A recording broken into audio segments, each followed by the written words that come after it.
Bonjour Madame Zeidman, Bonjour, comment allez-vous? ça va, ça va.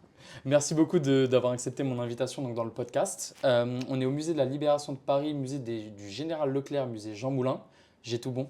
Vous avez tout bon. C'est un peu long, mais vous avez tout bon. Donc vous êtes donc la directrice. On est ici pour parler de votre exposition temporaire, donc Paris brûle-t-il. Une exposition que j'ai eu la chance de visiter avec vous comme guide. Donc c'était vraiment super. Est-ce que vous pouvez nous dire quelques mots sur l'exposition pour commencer? Alors, c'est une exposition qui est assez étonnante, puisqu'il s'agit d'une exposition sur un film. Et donc, on va pouvoir en discuter, mais c'est peut-être pas simple de faire une exposition sur un film, surtout un film des années 60, qui parle d'un événement de 1944, 20 ans avant. 20 ans auparavant. Je voulais vous demander comment vous est venue donc l'idée de traiter ce sujet, parce que vous dites en effet que c'est pas commun, c'est pas évident de parler, de monter une exposition sur un film, on le voit rarement. Comment l'idée vous est venue de traiter ce sujet? Alors, il faut dire que lorsqu'on a commencé à envisager l'installation du musée Place d'Enfer Rochereau, on avait décidé de cette installation en raison de l'existence d'un poste de commandement souterrain et qu'on peut visiter aujourd'hui. C'est un poste de commandement des forces françaises de l'intérieur, donc des résistants lors de la libération de Paris. Et je savais qu'il existait un film sur la libération de Paris qui s'appelait Paris brûle-t-il. Donc c'est un film que les gens de ma génération connaissent bien. De la culture populaire, donc. Voilà, c'est un film qui était extrêmement populaire et qui le reste par certains côtés. Et je savais qu'il y avait une historienne qui avait travaillé sur ce film. Et je me disais, mais est-ce qu'on peut l'intégrer en quelque sorte à notre parcours? Bon, donc j'ai été voir cette historienne qui s'appelle Sylvie Lindeperg, qui est professeure à Paris 1, l'université de Paris 1. Et il s'avère que mettre ce film à l'intérieur de notre parcours était complexe. Mais par contre, l'une et l'autre, on a retenu l'idée de faire un jour une exposition sur ce film. Alors quand vous dites complexe de votre parcours, vous voulez dire le parcours du musée dans sa continuité ou votre parcours personnel avec la co-commissaire de l'exposition? Alors, c'était compliqué parce que il me semblait que en 2019, lors de l'ouverture du musée, il ne fallait pas confondre la fiction et l'histoire. Donc il fallait qu'on installe d'abord l'histoire dans ce musée avant de passer à la fiction. À la fiction. Et on va pas spoiler l'exposition, mais c'est vrai qu'il y a une part de fiction. On va en parler juste après. Qu'est-ce qui a guidé votre choix de présenter donc l'exposition Paris brûle-t-il sous cet angle-là, sous cet angle donc à la fois de la fiction et à la fois donc de la réalité, parce que je crois que les deux images se mélangent au sein de l'exposition. Qu'est-ce qui a guidé ce choix? Est-ce que ça s'est fait avec donc Sylvie, la co-commissaire de l'exposition? Voilà, les deux Sylvie ont travaillé ensemble. C'est l'exposition de Sylvie. Voilà, et Sylvie Lindeperg pour arriver à mettre en scène, ce qui est quand même assez compliqué, un film et surtout son contexte de production. C'était ça qui était intéressant. De voir en quelque sorte comment ce contexte de production a joué même sur le tournage lui-même, a joué sur le résultat, c'est-à-dire le film. Et le fait que ce soit dans les années 60 a son importance. Donc, comme on en parlera tout à l'heure. Mais effectivement, pour nous, il s'agissait de montrer, alors je ne dirais pas la réalité, mais l'histoire, parce que la réalité, c'est une autre notion. Hein. Donc l'histoire, ce qu'on en sait, et puis la façon dont le film intervient avec la fiction. Voilà. Donc on a fait le choix en fait d'avoir des écrans qui prennent par la main le spectateur, en quelque sorte le visiteur de l'exposition, et lui indiquent comment regarder le film. Donc en fait c'est une espèce de leçon de regard. Il y a deux lectures du film, il y a la lecture classique de la culture populaire avant et celle après être passée par l'exposition. Enfin en tout cas on l'espère. On l'espère. Donc c'est une exposition interactive, alors les gens peuvent interagir avec les écrans, il y a de l'audio, il y a de la vidéo.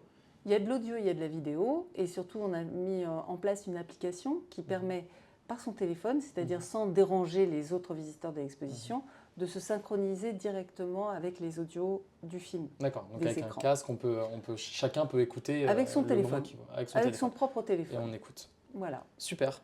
Le podcast s'appelle Les histoires secrètes. Donc ce que les auditeurs ont envie d'entendre, c'est un petit peu les histoires secrètes, l'envers du décor, donc dans notre cas. Donc je voulais vous demander, en menant vos recherches pour préparer cette exposition, vous êtes tombé certainement sur des découvertes surprenantes. Et pour avoir visité l'exposition, comme je vous le disais tout à l'heure, je me souviens, il y a des choses qui m'ont vachement surpris, que j'ai pris vraiment plaisir à découvrir. Si vous deviez retenir quelques découvertes surprenantes dans la préparation, qu'est-ce qui vous reviendrait aujourd'hui? Alors, la première chose, donc Sylvie Lindeperg, ma co-commissaire, m'avait averti qu'on tomberait sur ce genre de choses dans les archives, mais vraiment c'était très étonnant. Ce sont les demandes de la préfecture de police. D'accord. La préfecture de police de Paris dans les années 60 est donc gérée par un préfet qui s'appelle Maurice Papon, qui a une réputation derrière lui, hein, puisqu'il a sévi en Gironde. Et c'est lui qui a facilité la déportation des Juifs de zone sud.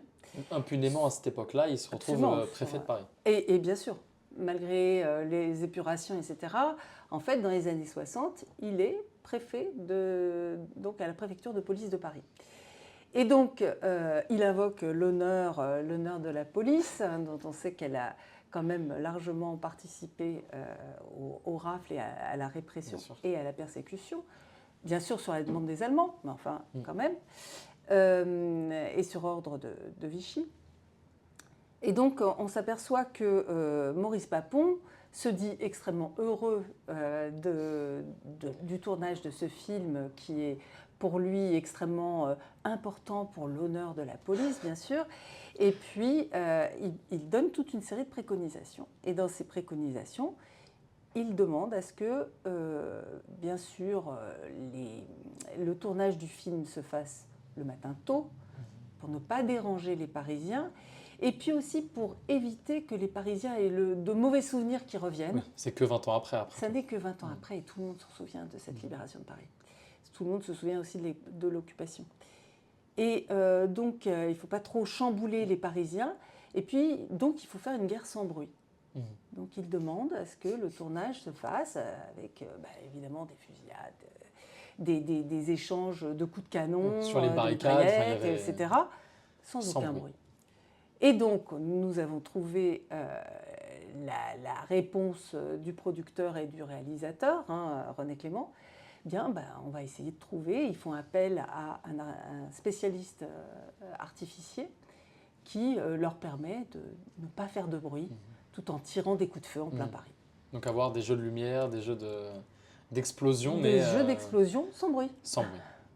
Exceptionnel.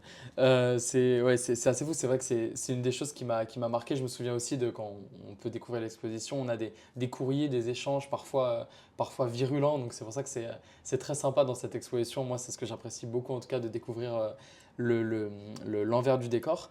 Combien de temps vous avez mis à mettre en place cette exposition? Il nous a fallu 2 ans. 2 ans. Et en 2 ans, est-ce que vous avez certainement rencontré des difficultés? Quelle est la difficulté qui vous marquerait le plus? Mais la difficulté était de savoir comment on allait mettre un film au centre d'une exposition. Alors, comme je vous l'ai dit, on a décidé de prendre le visiteur par la main pour lui expliquer des scènes et aussi comment faire le lien entre les archives, les objets, et ce qu'on présente sur les écrans. Ça, c'était une vraie difficulté, de mettre en vis-à-vis, de mettre à côté des choses. Je prends un exemple. On a une scène du film Paris brûle-t-il qui se déroule au musée Carnavalet.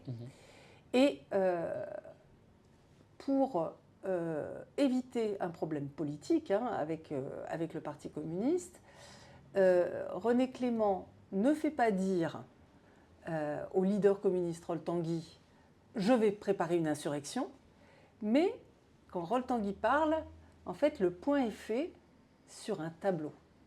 Et ce tableau, nous l'avons mis dans l'exposition.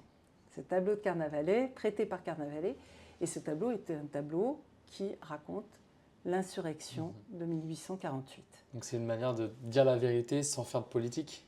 C'est une manière de dire la vérité, non, mais c'est une manière de dire ce que René Clément veut dire, c'est-à-dire que les communistes préparent l'insurrection sans avoir à le verbaliser. Et donc on montre dans l'exposition comment des choses comme ça, des décalages entre ce qui est dit, ce qui est montré, ou même la musique, peut complètement donner une autre interprétation que celle des simples paroles échangées dans le film. Ouais, très intéressant. Et je reviens, je voulais rebondir dessus et j'avais oublié de le faire. Je reviens sur ce que vous avez dit juste avant par rapport aux demandes du coup, de la préfecture de police. La demande était de tourner tôt. Est-ce que ça veut dire que potentiellement les Parisiens qui sortent de chez eux dans les années 60 à 6, 7, 8 heures du matin peuvent se retrouver avec des énormes drapeaux nazis dans la capitale? Mais c'est ce qui est arrivé. C'est ce qui est arrivé. Alors, des énormes drapeaux de nazis dans la capitale, un petit peu moins dans la mesure où les scènes sur la rue de Rivoli ont été Oui. tournées en dehors de Paris. Ah, très bien. Donc ça, la rue de Rivoli n'a pas été pavoisée comme Ouais. on le voit dans le film, mais elle a été totalement reconstruite et le décor a été complètement refait. Mais à d'autres endroits, il y a effectivement déjà des uniformes allemands dans Paris. Et on voit que sur l'ORTF, la radio-télévision d'époque, a énormément fait de films sur le tournage. Et donc on s'aperçoit qu'il y a beaucoup de badauds qui viennent. Et on voit leur Et réaction? On voit leur réaction. Certains sont interrogés en micro-trottoir et disent que ça leur fait quand même étrange de revoir des Allemands dans Paris. Hein, c'est le premier tournage où on voit des Allemands comme ça dans Paris. Hein. Et puis on voit des grappes d'enfants qui viennent autour des comédiens pour regarder les armes, pour regarder... voilà, il y a quand même des tanks. Donc il y a vraiment un vrai potentiel d'attractivité de ce film, qui explique aussi son succès. Oui, bien sûr. Parce que c'est vrai que c'est, comme on le dit depuis le début, que 20 ans après. Donc, et puis, on n'a pas les moyens de communication de maintenant. Donc, tous les Parisiens n'étaient pas au courant que ça allait se passer le lendemain matin en se levant, je suppose. En fait, si. Ah, ils étaient au courant? Ils étaient au courant et je peux vous dire qu'il y a eu des embouteillages monstrueux en raison du tournage du film. Des gens qui voulaient venir voir ou qui, justement, Non, qui voulaient... devaient aller au travail, qui devaient aller au travail. qui Ah oui, rentraient chez eux. parce que j'ai la Ouais. place de la Concorde, si je dis pas n'importe quoi, il y a eu pas mal de tournages Il y a eu des dessus. tournages, oui, sur la C'est vrai que place c'est de la Concorde. Il y c'est a eu un passage important. des tournages, on a repéré plus de 100 lieux dans Paris de tournage. Et donc, à chaque fois, la circulation était faite par les agents de police, payés par la production, Ok. qui faisaient donc le trafic et qui détournaient les voitures pour que le film puisse être tourné. Sur ordre du préfet Papon, Sur ordre payé du par la préfet production. C'est Voilà. assez incroyable. Je voulais vous demander quand même si les visiteurs de l'exposition, qui viennent voir l'exposition, devaient repartir de cette expo avec une pensée, un sentiment, un souvenir qui les a marqués. Vous, dans votre idéal, en tant que directrice du musée, qu'est-ce que vous aimeriez que cette pensée soit, que ce souvenir soit? Alors nous, on a beaucoup travaillé pour montrer en fait ce que je vous disais sur la façon de travailler un film de façon à ce qu'il raconte quelque chose sans qu'il se soit trop explicite. Et donc, moi, je voudrais que les visiteurs aient à l'esprit que les images ne sont jamais neutres. C'est ce qu'on leur explique. On leur dit. Même les images tournées en 1944 sur le vif, elles sont remontées, elles ne sont pas neutres. Elles disent un événement du point de vue de celui qui filme. Voilà. Et donc, moi, j'insisterai sur la phrase de Jean-Louis Comolli, le cinéma fabrique le monde, premier temps, ensuite il le remplace. Donc c'est une belle citation et c'est aussi un apprentissage pour aujourd'hui en fait, qu'on peut appliquer à toutes les fake news qu'il y a. En tout cas, c'est Absolument. un super apprentissage. Absolument. C'est de l'éducation du regard et j'espère que les gens seront à la fois intéressés, passionnés comme nous on l'a été, et qu'ils en tireront quelque chose. Ouais. Et ben, j'espère aussi, j'en suis sûr, pour avoir vu l'exposition. Avant de conclure, je pense qu'on a le temps pour cette petite question bonus parce qu'on est quand même en 2024, on est à Paris. Donc oui, c'est les 80 ans de la libération de Paris, mais c'est aussi les JO 2024 qui se passeront donc en juillet et en septembre.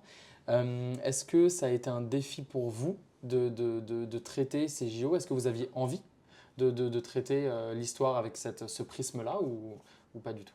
Alors vous savez à quel point la ville de Paris est investie dans les Jeux Olympiques et nous sommes un musée municipal, il fallait absolument qu'on participe. Et donc quand c'est venu sur le tapis, la participation du musée, en fait ça nous a semblé assez évident. Pour nous, ce qui était important, c'était de se saisir de ce moment sport pour parler de ces sportifs de l'entre-deux-guerres qui étaient plus ou moins connus, certains étaient extrêmement connus, qui ont choisi la résistance, qui ont choisi la France libre.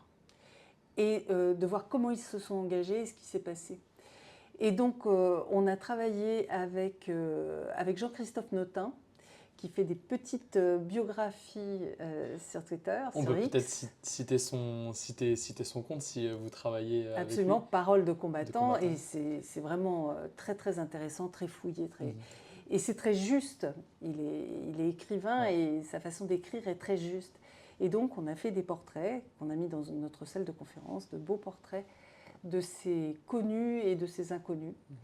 Et c'est à la fois un hommage et à la fois une façon de questionner aussi la résistance. Parce que vous savez, on n'en a jamais fini de poser des questions. La question fondamentale, pourquoi est-ce que certains ont résisté? Et ben là, on a des exemples. On ne saura jamais vraiment le pourquoi. Mais en tout cas, on sait qu'il y a des gens de toutes sortes, dont des sportifs, qui se sont engagés dans la résistance. Et c'est toujours un plaisir d'en parler. Voilà. Eh ben, je peux que être d'accord avec vous. Merci beaucoup pour cet échange, Anna Zeiman. Est-ce que je vous laisse donner les dates de l'exposition? Quand est-ce qu'on peut la voir? Jusqu'à quand? On peut la voir jusqu'au 22 septembre, du mardi au dimanche, de 10h à 18h.